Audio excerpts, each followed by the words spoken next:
Russian forces eliminated a group of militants which conducted the mortar attack on Khmeimim Air Base on December 31, 2017, the Russian Defense Ministry announced on January 12. Russian forces used the 2K-25 Krasnopol 152mm laser-guided artillery munition to eliminate the group, according to the ministry. The ministry added that the Russian Main Intelligence Directorate, GRU, uncovered a fixed-wing drone assembly in a storage workshop in the Idlib province. The workshop is likely linked to the armed drone attack on Khmeimim Air Base and Tartus Naval Facility Base on January 6. The workshop was also eliminated with the Krasnopol.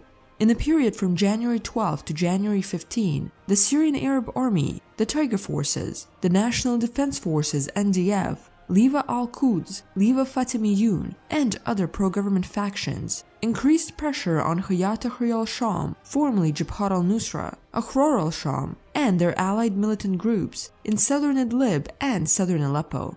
Government forces advanced west and northwest of Qansir and established control over al-Has Mount and a large number of the nearby villages. The distance between government positions southeast of Abu al-Dukhur Air Base and west of Qansir is now about 2 kilometers.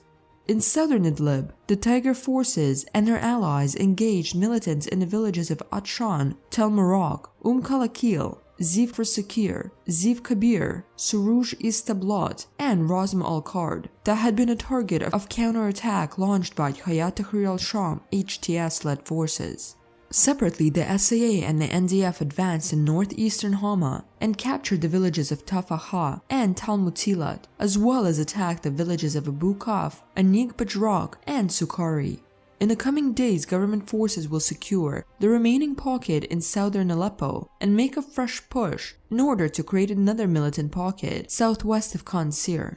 Meanwhile, the Turkish military deployed more troops and military equipment including tanks, artillery pieces, and armored vehicles around the city of Afrin, controlled by the Kurdish People Protection Unit's YPG. The deployment followed a series of artillery strikes conducted by Turkish forces on YPG positions in the area.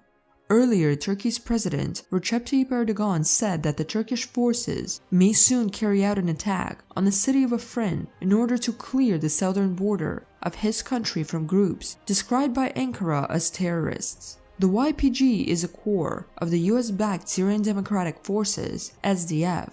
Ankara says that the YPG is a branch of the Kurdish separatist armed group PKK that mainly operates in southern Turkey and northern Iraq.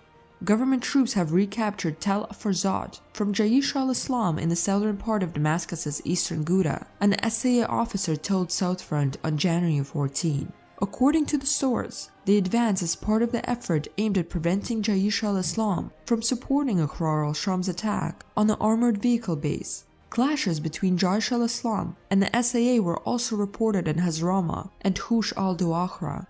On January 14, ISIS captured several positions, including the headquarters of the Palestine Charity Organization and Abd al-Qadir al-Hussein School in the eastern part of the Yarmouk refugee camp. The ISIS-linked news agency Amaq reported 5 HTS members were reportedly killed there. According to pro-opposition sources, about 70% of the camp is now in the hands of ISIS. The expansion of the terrorist group there poses a direct threat to the government-held areas, especially if the terrorist group reaches districts near the Damascus Airport Highway.